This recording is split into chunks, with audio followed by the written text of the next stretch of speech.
Second Chances. I am here with MJ Harris, and the purpose of this podcast is all about mastering the second chance. Whether it's the second chance, third chance, fourth chance, we want to empower people with information and knowledge so that when they face that next opportunity, they can do it a little bit better. Mm-hmm. So I'm excited that you're here. I'm excited to be here. To be here. So can you tell us a little bit about your upbringing? A lot of times people, their environment, their upbringing affects who they are, as adults. So I would love to know a little bit about your upbringing and how you feel that it shaped the man you are today. So I am originally from Dallas. Mm-hmm. When I was probably by the time I was 7, my parents had divorced, and we were living pretty much full time outside of DC in Southern Maryland. And for me, my upbringing, it had a lot of beautiful aspects of it, but it had a lot of challenges too. I want your pictures growing up as a little gay kid, growing up in the South. In the South, yes. Growing up with a learning disability, wow. So that's a double whammy of getting picked on, in the back of the room. They didn't, back then they weren't too sensitive to children with special needs, so you sit in the back of the room.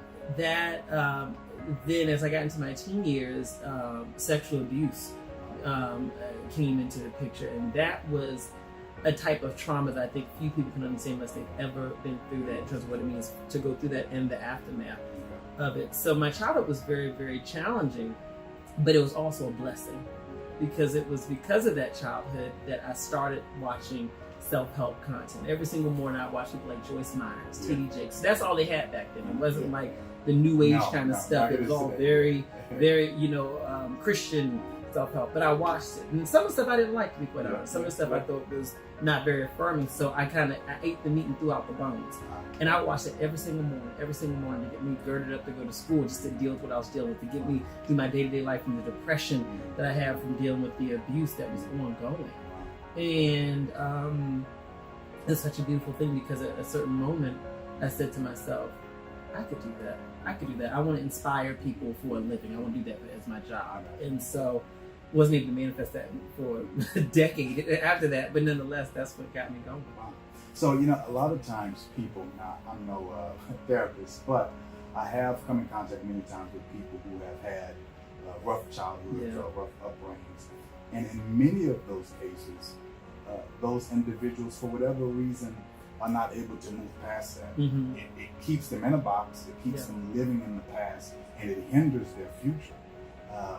So hearing your story, it seems like it did not have that effect on you. Like it actually propelled you basically to another level. Mm-hmm. Why do you think that you were not one of the ones that actually kept in the box, but it actually pushed you forward to something else? My past didn't limit me or stop me, because I recognized that I had a choice in my future and what I could become. That was one thing I always remembered in my mind. I think the only way that your past never holds you back is if you don't recognize it's up to you what impact your past has on your future. The past is nothing more than a figment of your imagination. There's nothing physical around us that is a tangible aspect of your past. Your past is only in here.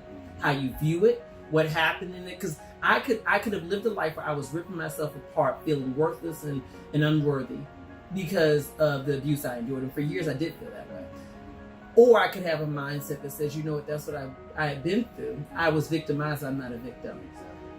Through being victimized, it's taught me how to empathize with people who are in tough situations. And it's taught me how to directly speak to them and teach them. That's the perspective I took from it. So to me, I think that what kept me from being stuck in my past was really just the fact that I knew that the only way my future was going to be different, the only way that I was going to have the kind of life I want to live was if I made a choice to create that. And that meant making some hard choices at times. It meant having to sometimes say, I can't sit here and wallow in my pain. In my pity. I need to get a therapist. I need to make alternative choices. I need to look at how did aspects of my past affect me today, because trauma can follow you if you're not conscious of it. So how's my trauma showing up in my life today? And what alternative choices can I make to stop it from showing up in that particular way? I had to make very conscious choices consistently. It's not been an easy process, but I'm happy that I did it. Wow, yeah. I heard a quote that I wish I came up with it myself, but I didn't. But it's absolutely amazing. and it stated, your past will assassinate your future. And that's so true, that many times we live in that past, and because we're living in that past, we are literally allowing our past to basically eradicate any type of future that we could possibly have. So I hear you saying that would have been you had you not decided to make a choice that that's not going to be me. Yeah. And it's amazing that many people, for whatever reason, are not able to come to that decision. And maybe that's a little bit above my pay grade. Why so many people, they stay stuck. A lot of times we know this is what I should be doing. I should be seeking help. I should be trying to get out. But for so many people, it's for whatever reason, it's not that easy for them. Well, it's not easy for anybody. That's the thing. I think that we got to get that out of our mind, that it's easier for some or more accessible for others. Absolutely not. That's not the case. It's a choice for all of us. And for me, as well as anyone else who's living a life that's reflective of the life that they desire to live, it is an intentional choice. It has nothing to do with money. You have a whole lot of money, so you live a life that you hate. And you'd be broke as I don't know what and be very happy. It doesn't matter about the money. It's a choice. And I think that the people who stay stuck in the muck and mire of their past the longest are people who are expecting transformation to happen on its own, and people who are expecting it to be easy, whatever it's going to be. Transformation is sometimes really hard because you've got to confront the pain that you went through. You got to deal with it. You got to confront what's happening in your life today. You got to confront the fact that, wow, I don't always feel equipped or ready for the ride that I'm on, but I got to do this anyway. I got to do this anyway. And I think that is, courage is being willing to move forward in spite of the fear, in spite of the pain. And I think that that's what it comes down to, and not expecting to be easy. There's no such, the only thing that's easy in this whole process is dreaming. Dreaming is the easy part. It's the fun part. But after the dreaming's done, it's nothing. And it's not instant, right? No. It's something that takes time, and it's something that has to be consistent, right? Absolutely. So if we think like professionally, I have been on camera for a decade, a little over a decade now. A lot of people now know me because of Instagram. That's a newer one for me. And I have these folks coming up to me saying, I love you on Instagram. I'm so happy you started doing these videos. And I'm like, sweetheart, I've been doing this for a decade. 4,000 videos, 11 online courses, multiple tours, It's just that's what it is. It's been a long haul for me. And it's gone well. I'm not going to sit up here and say, ooh, it's been hard and one day it just got easy. It's been pretty consistent. It's been great. But it does take time. Some people's path is quicker than others. But I think that my saving grace was that I never expected it to be easy. When I came into this business, I said, I'm in this for the long haul. I've got the benefit that I'm not an actor. I'm not a dancer. Don't ever ask me to dance. So I'm not going to age out of what I do. I can be in gray hair on a stage with a wheelchair and still talk to people. So I knew that this was for the long haul. And from that perspective, my only goal was just to expand more and more every year. So if the peak was being able to reach 100,000 people a year, okay, great. Fortunately, I've reached a lot more than that nowadays. But whatever that was for me, I said I'm gonna make do with that. And if it was 10 people, you would have been just. I would have switched jobs. Gotta make money.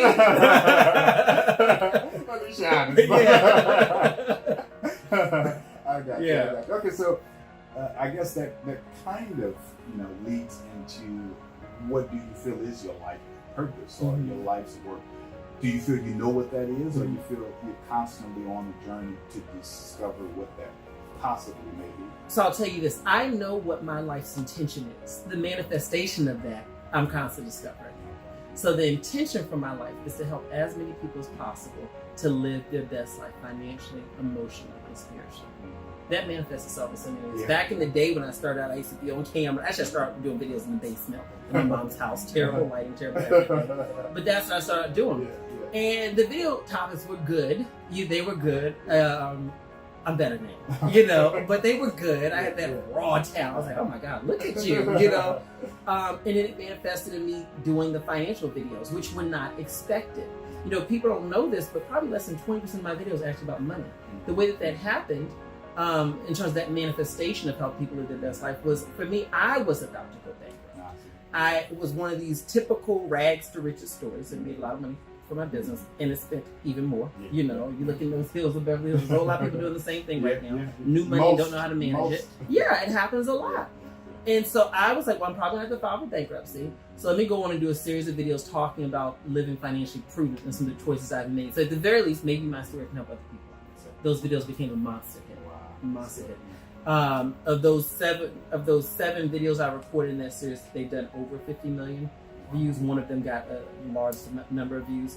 And that was the next manifestation. Now my videos are completely different. You're not going to see me on camera with a tie. And we have the soft Oprah lenses on the cameras and everything like that. And I'd always sit like this with my leg crossed. And tell you all of my advice. Hand clasp right here on my knee, always. You're not going to see that from me at all. I actually hated doing those videos. I hated that style. Loved doing it. And so now the manifestation is I'm much more raw. I'm much more real. I'm much more myself. You know. Relatable. I'm relatable. Because that's the whole thing I realized is that for me, you have to be relatable. No one wants to always be looking up. Sometimes people need to look eye to eye with you. You know what I mean? And I knew that. I've always trusted my instincts. And my instincts told me you have to be more relatable. Because when you think about it, the day-to-day aspects of my life are probably not very relatable to a lot of people. You know, I'm a business owner. The success that I've had has put me in a position that I have a lot of comforts. And don't have a lot of the challenges that I would say most people go through day to day. So me having people look up at me based on CEO this, blah, blah, blah, blah, that, there's no relatability. But what we can relate is about my trials and triumphs. We all know what it means to have our heart broken. We all know what it means to have a dream that we want to accomplish, but not know how to accomplish it. So I said, why don't we focus on the things that we have most in common and take off all the expensive clothes and all the other stuff and just see me, Malcolm MJ Harris, you know. Yeah, and I think people, when there's that relatability, it makes it so much more easier to receive that advice and actually try to apply it, because you kind of feel, okay, he's not just giving me lip service. Yeah. No, he's actually been here before. So maybe if I just follow what he says, maybe I may end up in a better situation. It's a testimonial. I say I'm just a walking testimonial. All I can say is this is what's worked for me. This is what happens in my life. Exactly. Feel free to apply it if you like. Exactly. You know, it's this is a little bit off topic, but a few weeks ago, and I'm not going to say the name, but there was a very wealthy woman who grew up in wealth. You know, her father is a billionaire. Yeah. And she made a statement, and she received a lot of backlash for this statement, because she basically said that the average American likes to make, you know, minimum wage $7 an hour. What fucking planet is she? Exactly. Pardon my language. What planet is she? I don't even know who you're talking about. But who wants to make minimum wage? No, this is absolutely crazy. Yeah. But that coming from someone who never had to have a job, whose daddy is a billionaire. See what lack of relatability can do to you? It corrupts the mind. It makes you believe that everyone experiences the world like you. It's amazing how you can tell someone you don't need a whole lot to live when you've always had an abundance. You can always say that, but for me, I know what it means to grow up in a household where literally, I remember when my parents first broke up, my mother was trying to become sober. She couldn't afford childcare. So I would go to the AA meetings or NA meetings with her and sit there. She'd give me like a coloring book, so I wouldn't try not to pay attention to what they taught me. You hear a lot of things from these little kid in that environment. And I remember what it was when we all slept on one mattress. Not a bed, it was a mattress. And we had a little TV that you had to turn on with the pliers, and you had the coat hanger as the antenna, right? You remember those? Yes, I do. And I'm probably aging myself. And a hand-me-down sofa that I think one of her coworkers had given her, and it was so ripped up that they had to wrap it in a sheet. Wow. I remember what it was to have nothing. I remember what it was to first get a little something, and then to get more of something. I knew what it was to lose it. And so for me, there will never be a day where I will come out of my mouth and tell someone that desiring abundance is greedy or is bad. Go for it. Get as much as you can. Okay? If people want to call it greedy, the only people who talk about greed are people who ain't never had nothing and who don't know that they can have more. Okay? So that's not your tribe. You know, so that's my whole thing. I think that because I've come from that, I get it. And I get the desire to want to change your life. And that's how I will always talk about everything I can to help them change their life. Are there any specific moments in your mind that you can recall that you said, I may want to throw in the towel, like those big defining moments Obviously, you didn't, because you wouldn't be here today. But are there any specific moments that you remember that, you know, at the time you felt it was so big, it was so insurmountable that you just wanted to give up? You know, I've had some rough days. God knows I have. Woo! I've had some rough days. You know why I never wanted to throw in the towels? What the hell else would I do? With this personality, all of this going on with me, you know, I don't even know how to. I don't even want to risk. I wear suit jackets for the news. I'm like, well, listen, y'all give me this massive platform, I'll give y'all a jacket. Okay, I'll do a jacket. Y'all have to wear flip flops and jeans under. But I don't know if there's anything else I could do. I would more likely scale back my lifestyle. So let's say my audience were to shrink, and then the number of products I'm selling also shrinks as well. If that were to happen, I would move to a cheaper home. I would decrease my lifestyle before I ever chose to change what I'm doing. Because here's the thing, I'm not willing to compromise my happiness. Because that's the part of quality of life. It's a big part of my quality of life. And as I've gotten older, that's become a more prominent piece of it. I'm not willing to compromise that just to maintain a certain income or level of income. You can always make money. Money is the easiest thing to get again. But I don't think I would want to do anything else. I love helping people. What advice can you give people who are in a situation where they're struggling with mastering that second chance? You know, whether it's relationships or whether it's dealing with their finances. A lot of times, you know, we put so much guilt when you messed up. You know, when you failed, when you're faced with that situation that says, okay, I need to file for bankruptcy. When you've lost the home, when the car has been repoed, and you're in that transition phase where I need to start all over, but basically you've been zapped, you know, because you've been faced with so much failure. What advice do you have for those people who are in that situation where they need to start over, but they just don't have the energy, they don't have the tenacity, they don't have what it takes to get to that point? My advice to anyone who is trying to figure out, how do I start over? How do I get that second chance? How to execute on that? My advice is, first of all, you need to pick your poison, okay? Because not starting over, not trying something new, how's that working out for you, the current life that you're in? Do you want to stick in this? Unless you want to keep your life the way it currently is, you need to do something different. You know, so put on your big girl panties, put on your big boy boots, and do something different. You know, my mindset is this: get the job done, process and feel later. Now that doesn't apply to my personal life, but for business, I'm a Pisces, very sensitive. I'm a Pisces. So you get it, right? We're emotional. I'm very emotional. Oh my God, I cry everything. I cry from a Kleenex commercial. And so for me, I've had to learn how to manage that for myself, to be able to say, when it comes to business, I cannot allow, well, I gotta process how I feel, and I gotta lick my wounds. You be processing your feelings in the poorhouse. Exactly. You know what I mean? So my thing is just about get through it. And here's the thing, you gotta go for the low-hanging fruit. What is the first step that I can take right now? What is the best next available step that I can take to move me forward? Whatever that may be. Don't focus on the mountain that you gotta climb. How about you just put on your climbing shoes first? That's the first step. Now let's tie those girls up. Okay, that's the second step. Now let's get on the trail. And you gotta just go one step at a time until you can get to where you wanna get to. So that's what I talk to people about when it comes to second chances. Pick your poison. You want to go through the difficulty that comes from starting over or going to that next chapter, or do you want to go through the sheer torture of continuing to live a life that's far below what you were built for? That's true. I think a lot of times we have such a fear of failure, and when we fail, for many people it hinders them. It basically stops them in that track because they don't like to ever have to feel that way again. Whether it's, you know, money or even relationships. You know, a lot of times people, they don't want to love again because they had a bad relationship. So that bad relationship, that failure, it stops them from opening up their heart to another relationship.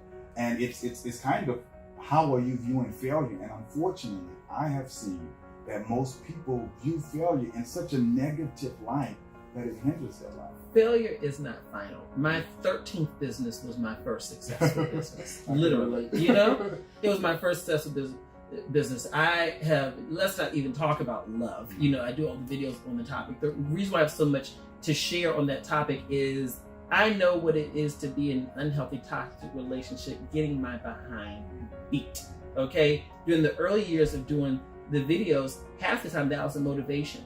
I was teaching the lesson that in some cases I was struggling to learn that I knew. So I'm coming across very empowered and teaching these people. Meanwhile, I remember one time I was sitting on camera and I was doing some message about unhealthy relationships. And what inspired me to do that video was that I had a bite mark on my arm from the partner I was with at the time, and in no way of being in a situation like that and having my heart broken, because I was a slow learner. Okay, I think that's one of the things about people who experience abuse or trauma. Unless you process that, you often find it acceptable to be in situations that recreate that cycle over and over and over again. Yeah. So for me, I had not processed my stuff. So I was in my 20s in bad relationship after bad relationship. I still never gave up on the idea of love, because in my mind, there's nothing wrong with love. What's wrong is my approach. I gotta change that. Same in business. There's nothing wrong with business. People making billions of dollars out here. So clearly there's nothing wrong with it. I have to change my approach. So I think that's what we have to do when we look at failure in any respect when it comes to life, love, or money. It doesn't matter. We have to recognize that there's nothing inherently flawed about the desire for success that you have within your love life, your business life, whatever. There's nothing wrong with that. There are people who experience the very thing that you want to experience. The question is, what process changes are you willing to take in terms of how you approach it so that you can perform differently in these spaces and attract differently too. Do you feel, like when you say attract, because you have a lot of professionals that talk about, especially with relationships, what are you attracting? Sometimes people say, I always end up with the same type of guy, I always end up with the same type of girl. Do you feel it's something that we're attracting because it's something we're not dealing with? You attract people at the frequency of where you are.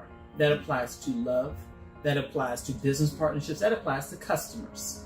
Okay, you attract people at that level. And I'm not talking some I'm literally talking about the energy that you give off. We've all seen somebody come in the room.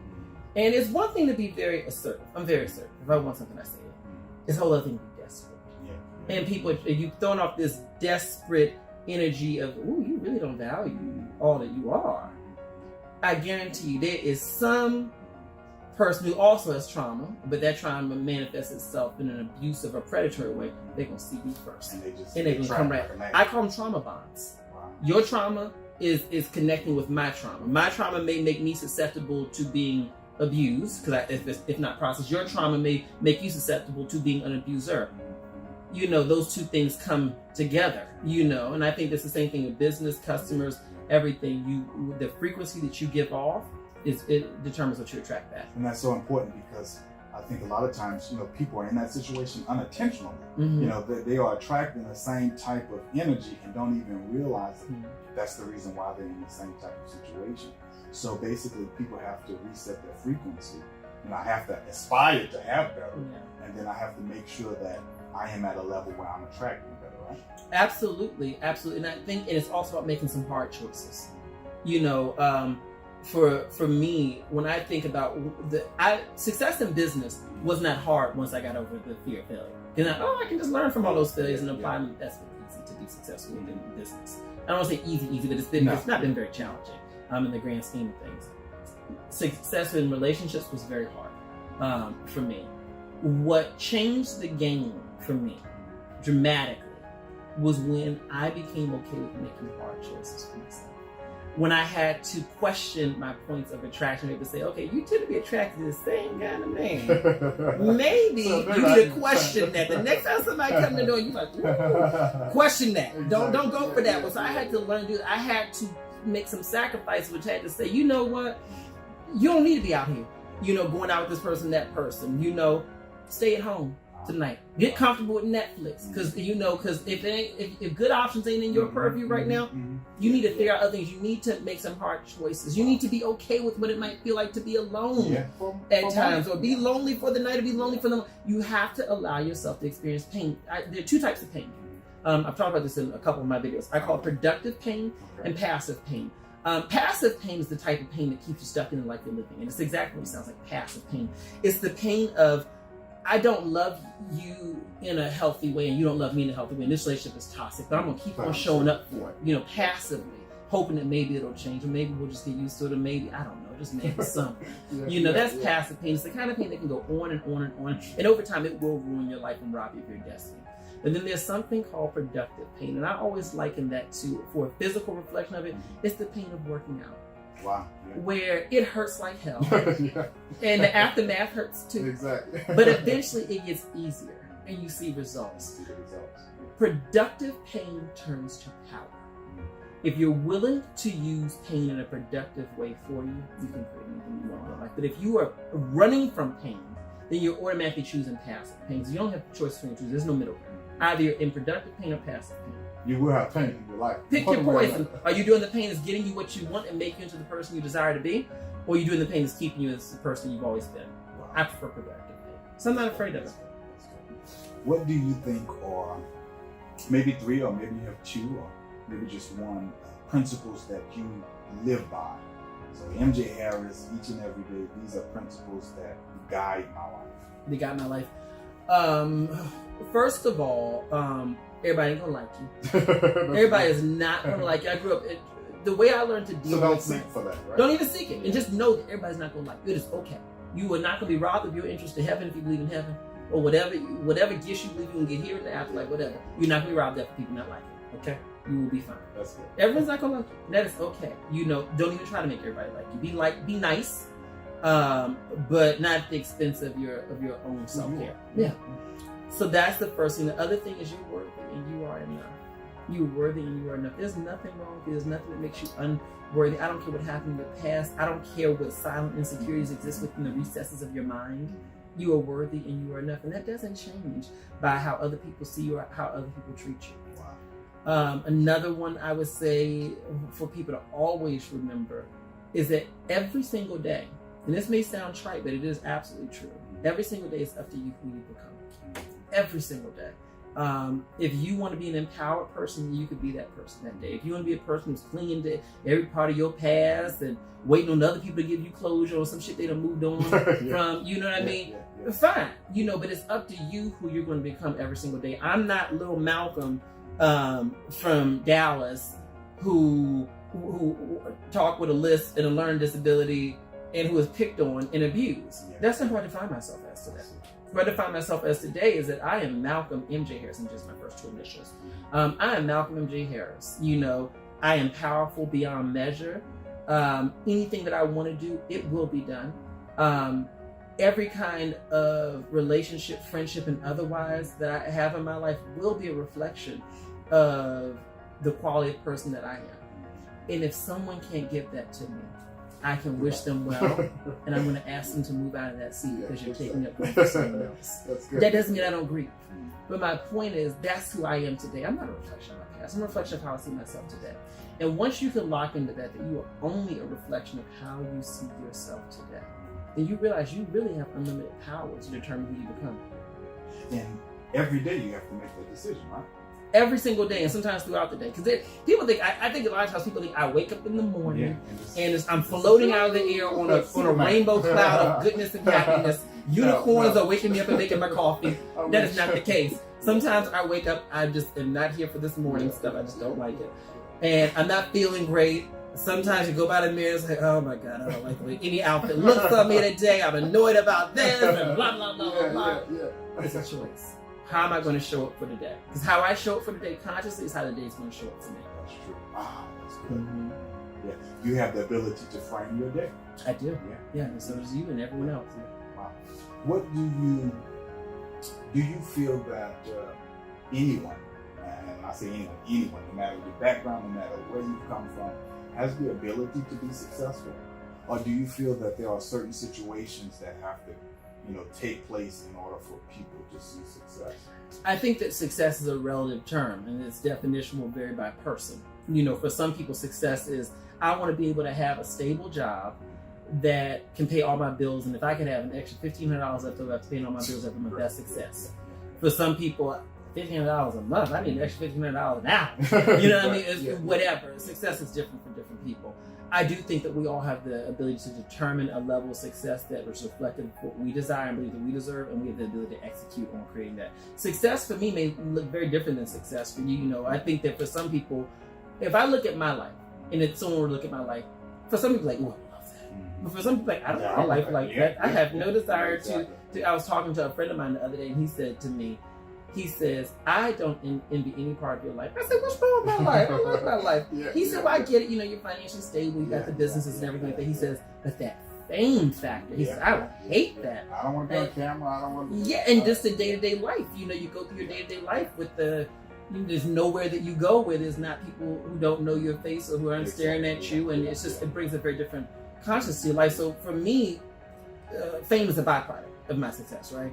For some people, they would view that as hell on earth. Exactly. So I think that it's up to you to determine what success is like for you and how you want to accomplish that. That's good. That's good.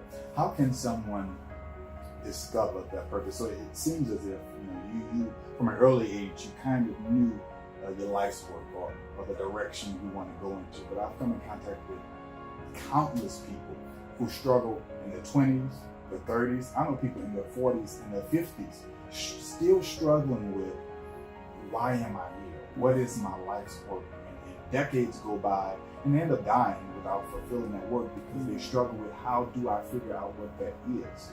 What advice do you have to people who are in that situation where they wake up, I don't know what I want to do in college. I don't know what my major should be. I don't know if I should go to college. I don't know what I want to do tomorrow.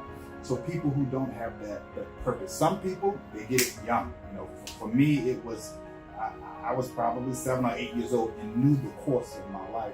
But many people, it just does not happen that way. What advice do you have to people? So let me tell you this. I did not know my purpose from day one.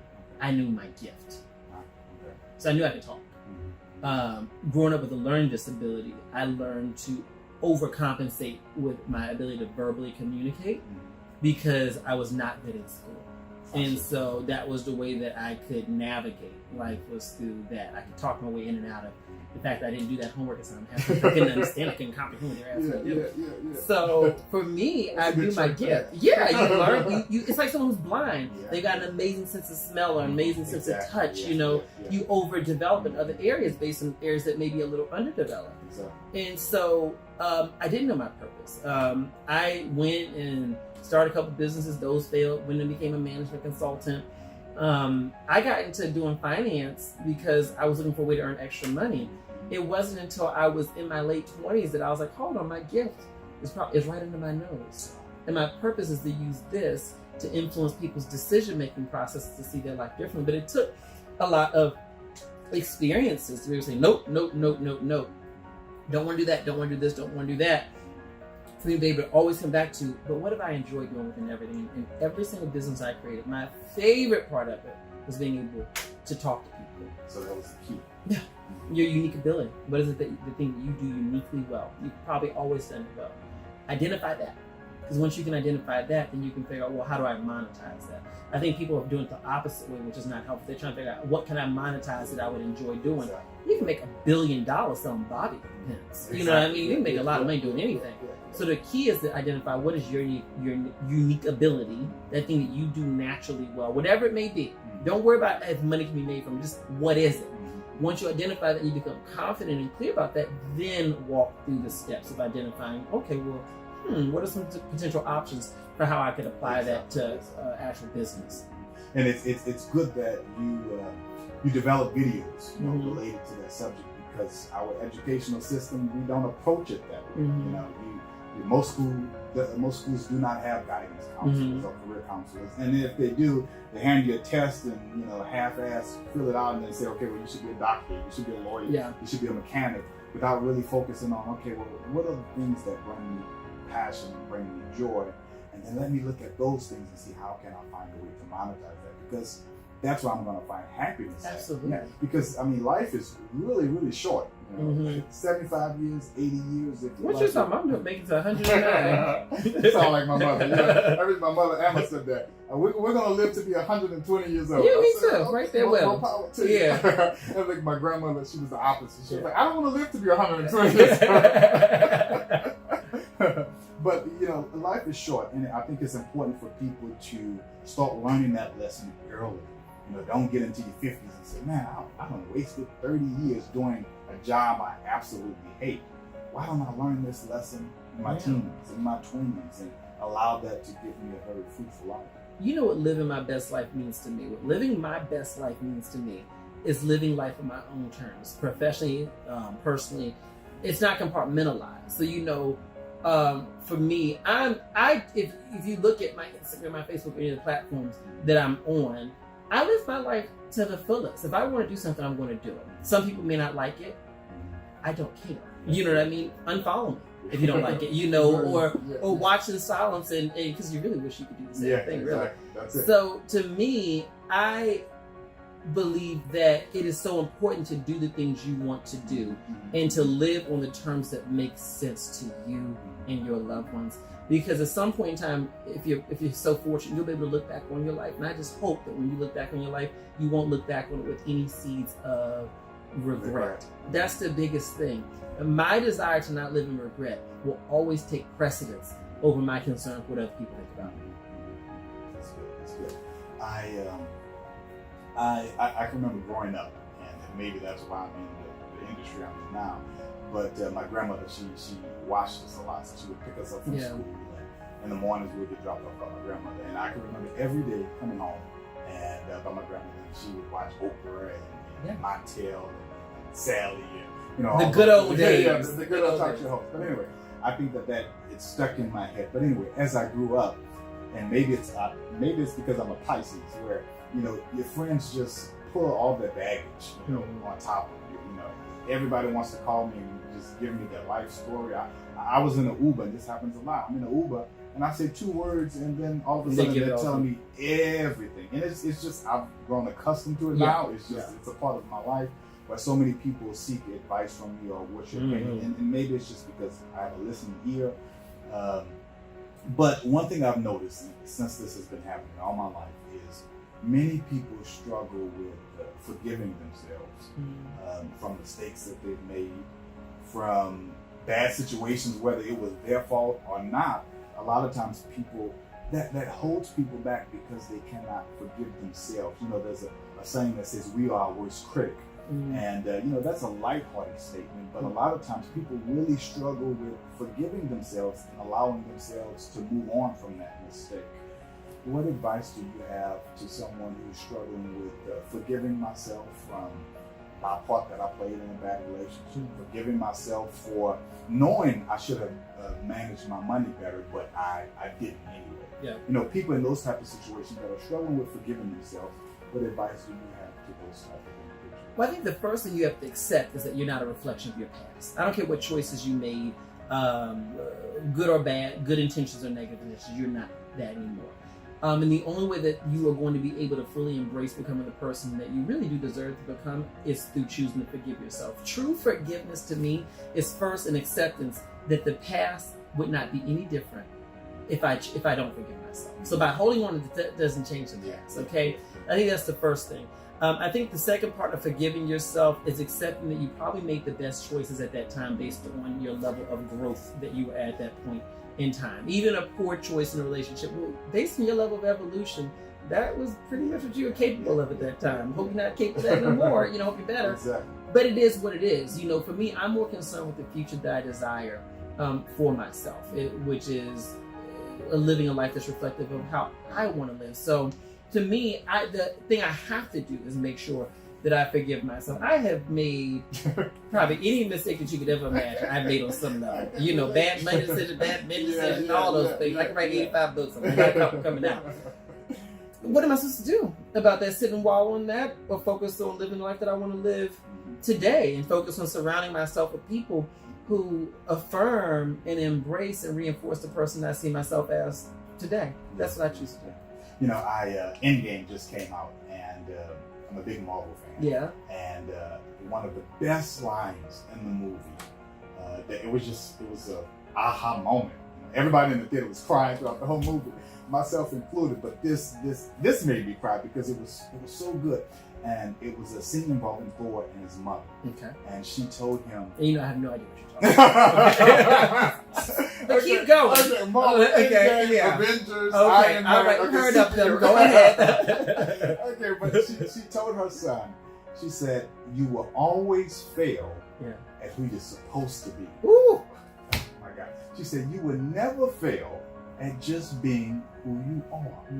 And that stuck with me for the longest. And I started looking at my past failures or things that I would consider, okay, you dropped the ball or you messed up. And then I would look at it and say, you know what?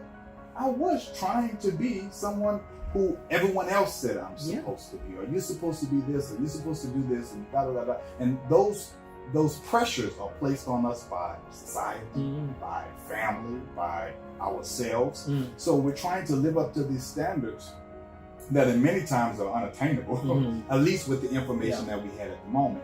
And then we fail, and then we beat ourselves up for failing.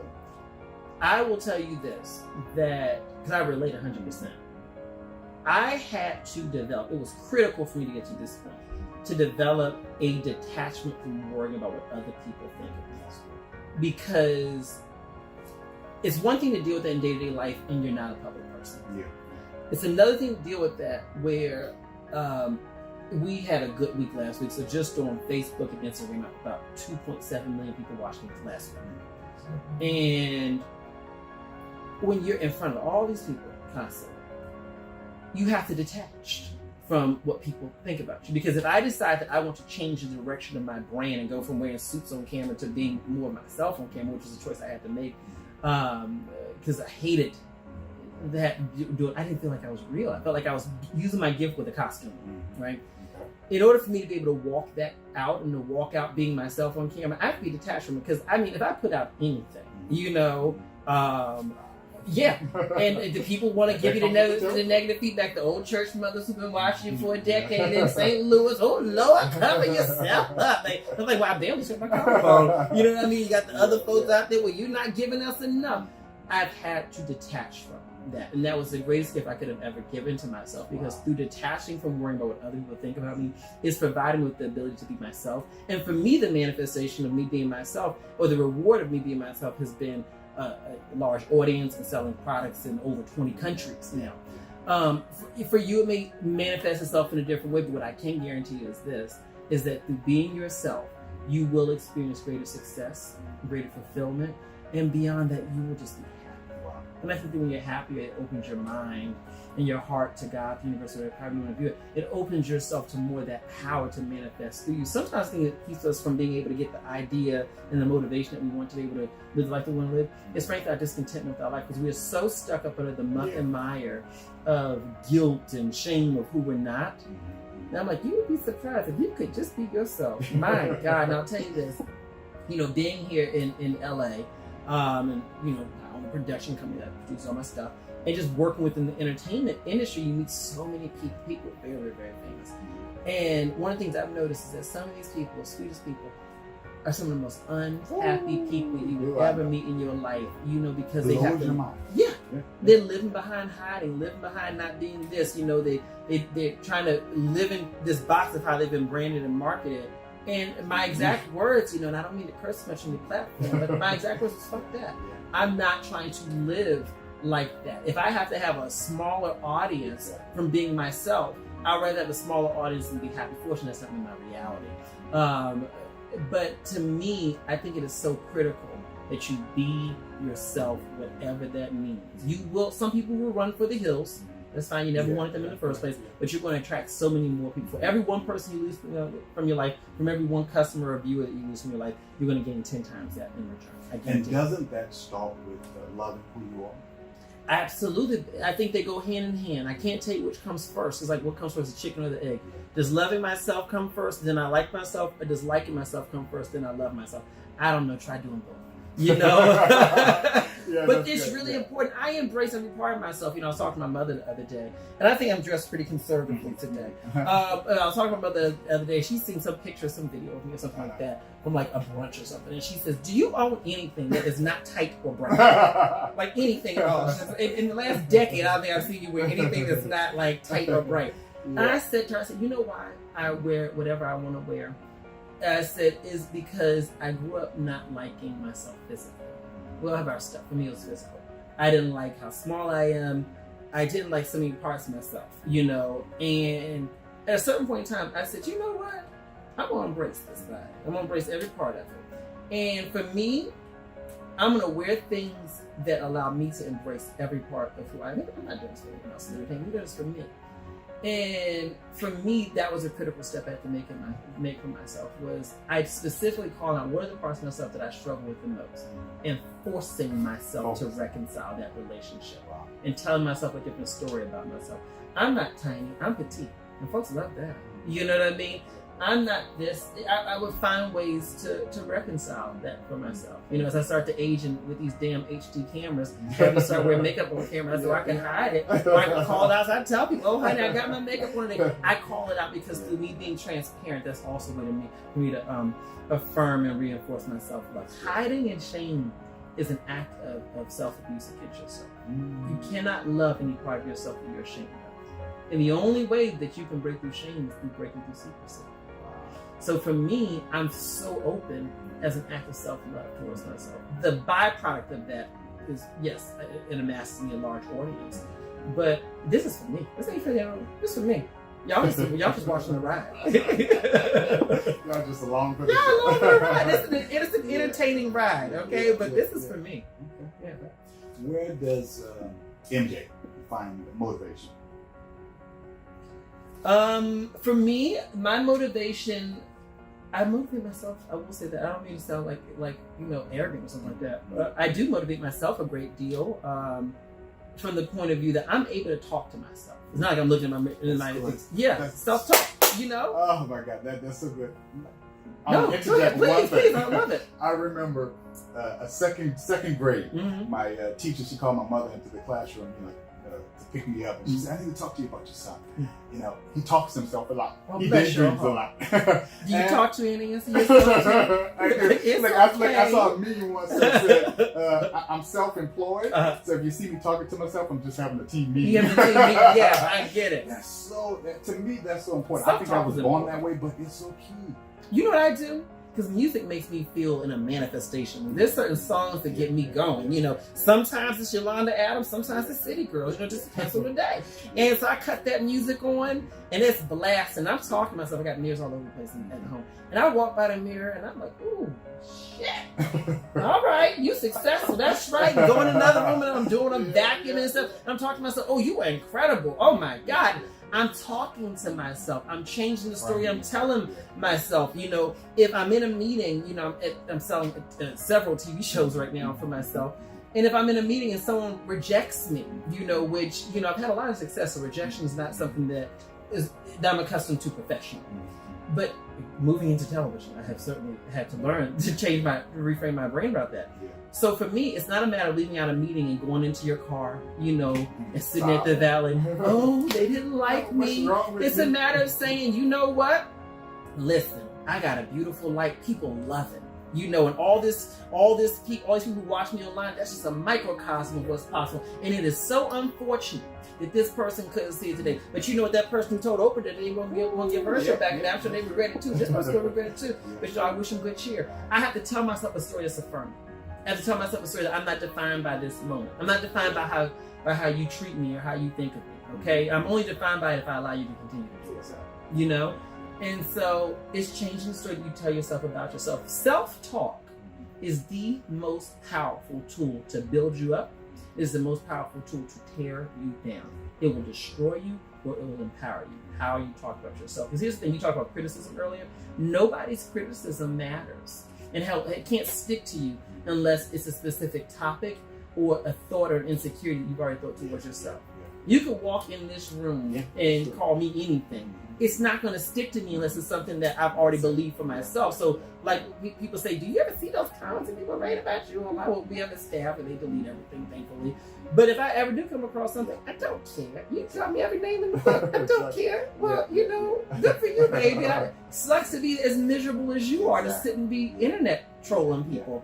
So I've reframed my mind to change the story that I tell myself about myself. And I do it as often as I need to. Sometimes I do it every hour. Sometimes I do it once a week. Whatever I do. That's so key. I think some people are blessed to where you know, you have an environment around you that cheerleads you each and every day. But most people don't. So self-talk is so important, because if I don't have someone that's speaking into my ear, speaking into my heart, that I can do this, I've got to learn to do that for myself if I want to experience the type of life that I want. Absolutely. And you know, you talked about music. I think music is another great way to find motivation. I'm the same way. Some days gospel music does it for me. Some days I need some soft rock. Some days I need some pop. Yeah. But just to encourage my No spirit. City Girls for you? No, I'm the only ratchet one in this room, apparently.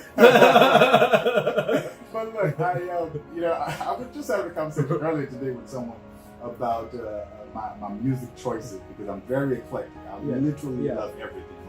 Like, do you listen to Journey? I'm going to test Journey. God. Ooh, you like Journey? Dude, I love Journey. Oh my God, they're my favorite band. So when I'm driving, friends hate to be in the car with me because one moment, you know, it'll be Stevie Nicks, then it'll go to T.I., then it'll go to Aerosmith. That's the best thing. It's like an adult contemporary radio station in your car. Exactly. It's anything and everything you could want, but music is such a big motivation for me. So I tell people all the time, you have to find ways to find motivation if that's what it's going to take for you to, you know, start your day.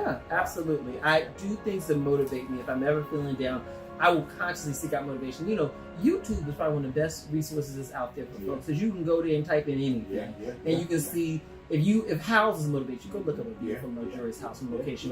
If cars motivate you, find that. If you need advice on anything, you can go there. There's so many resources out here that you can use to motivate yourself. So to me, if you are sitting and you're not willing to, you're sitting in your pain, because you want to. Yeah, it's not because of a lack of resources out here. And I get that sometimes people may need medical intervention, rather as medicine or whatever, to help them to process things. I don't want to take away from that, but all things being equal, medicine is not going to cure your self-esteem in and of itself. You're going to have to, at some point, change the thoughts that you're telling yourself about yourself. Medicine just complements that, or it's helped to support that process. So to me, I consciously will force myself to seek out things that are going to change my mindset, you know, and help me out. There are times, literally at 3 o'clock in the morning at home, where I'm thinking, well, the day was rough.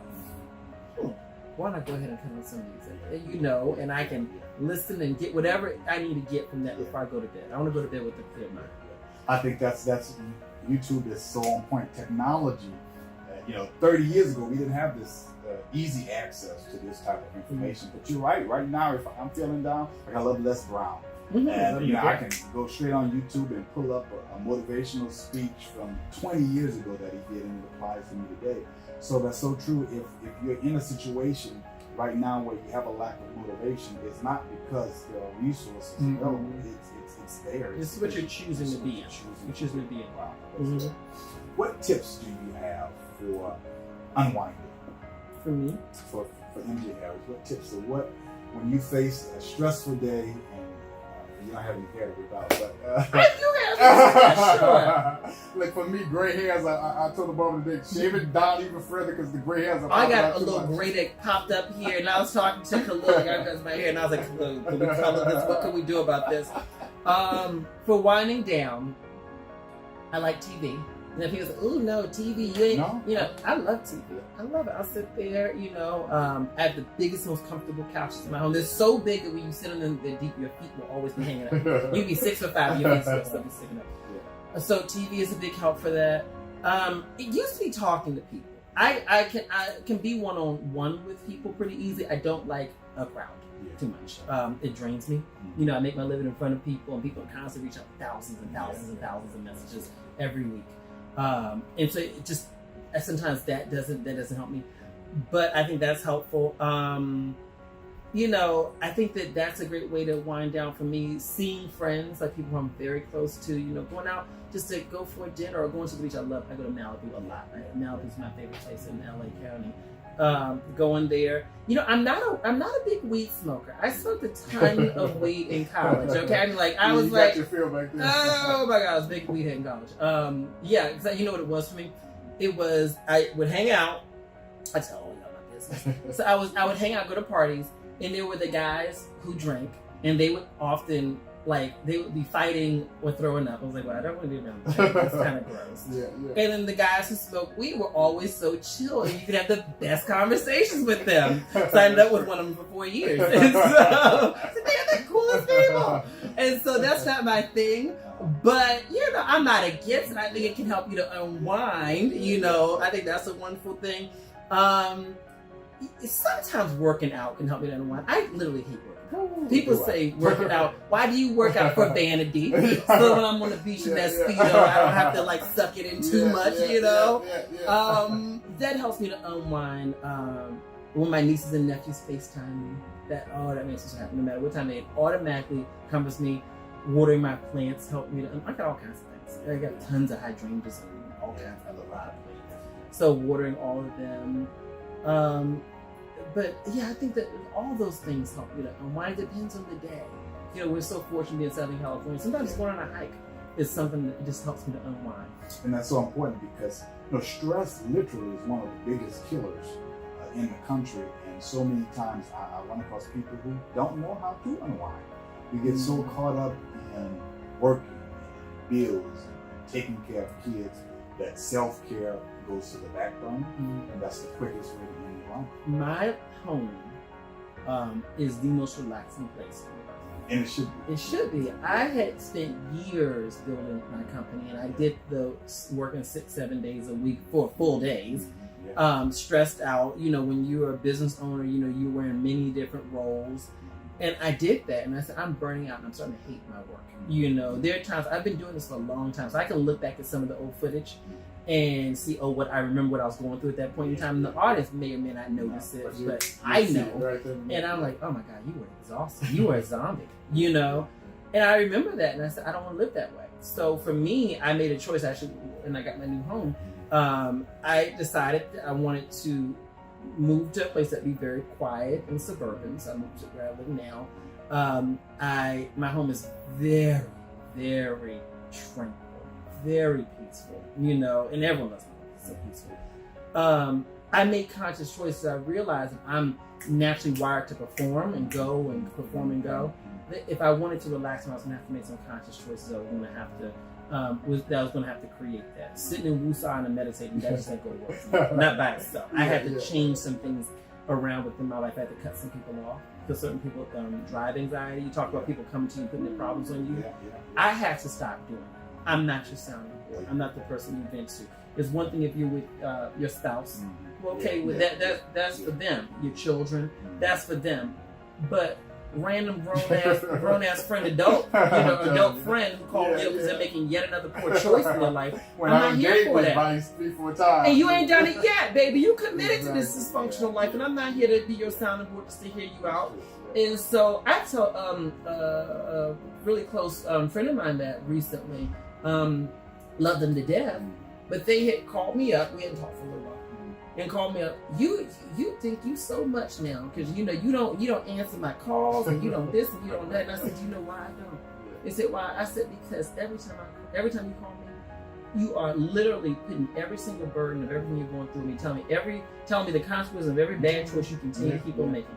I'm not here for it anymore. At the point of elevation I'm at right now, not financially, but just emotionally, where I'm at, mental state. Talking to you does not feel like a healthy experience for me, based on what we do talk about. Exactly. So I don't want to talk about that stuff.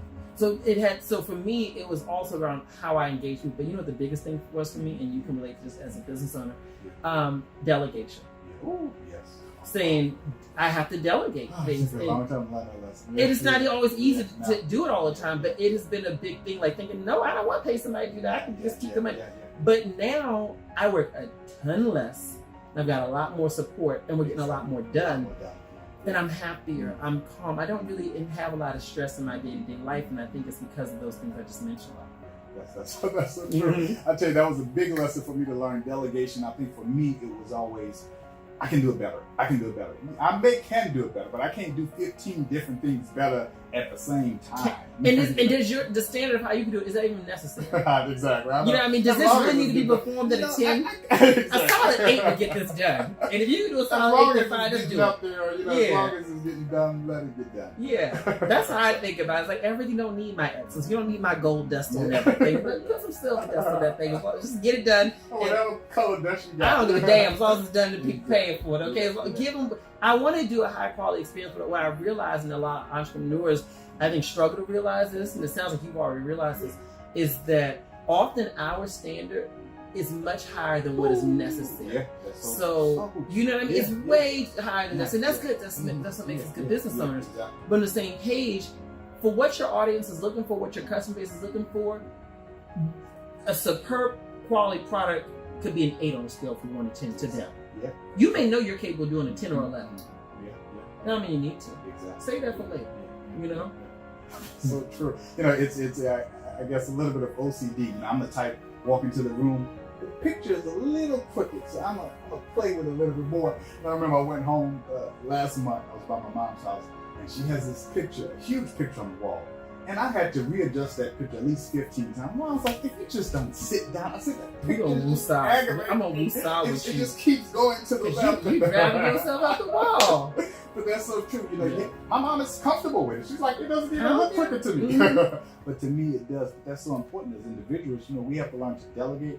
And like you say, what I may think is a 5 may be a 10 to someone else. Literally, Yeah. literally. So As that's long as it gets it done and gets it out, that's progress is more important than perfection. Yeah. So we're coming to a close. Okay. This great session, and you know, I'm a political junkie and debates. I love debates, and you know, now we have a very crowded Democratic field, and Yes. we have one Republican contender. But anyway, they end debates with giving, you know, the person an opportunity to have closing remarks. So what I want to do, you know, this podcast is all about second chances. So if you're talking for 60 seconds to someone who is in a situation where they're faced with, I'm not even going to say second chance, because I know many areas of my life, I'm on the 15th, 17th, 18th chance. You messed up before. This may be your 3rd time, but you need to do this, this, and this to make sure that you master this next time. Well, I think that what you have to focus on is the fact that you have the power to change your life. You have the power to be, do, and have anything that you desire to be, do, and have. And I think that once you can lock in on that, once you can truly accept it and accept that this isn't just some stuff that some motivational speaker is saying on camera. This is the reality. Yeah. Every major belief system talks about that. You know, you look at asking, it shall be given to you. You know, seeking, ye shall find. What that does is that puts a lot of onus on you to decide what it is that you want. What is it you want?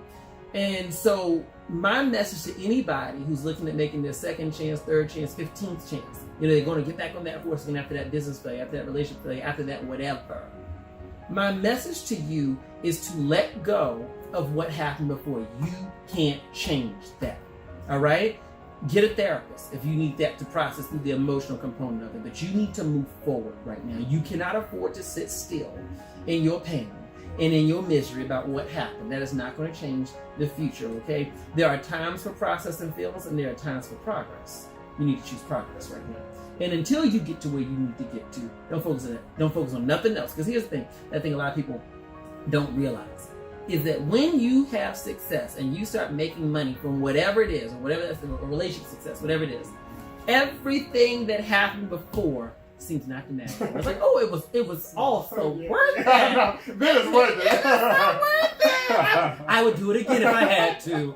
You know? And so just focus on that. Focus on how you can create a future for yourself that will feel so good that literally it'll make the past seem like something that you want to do all over again. Yeah.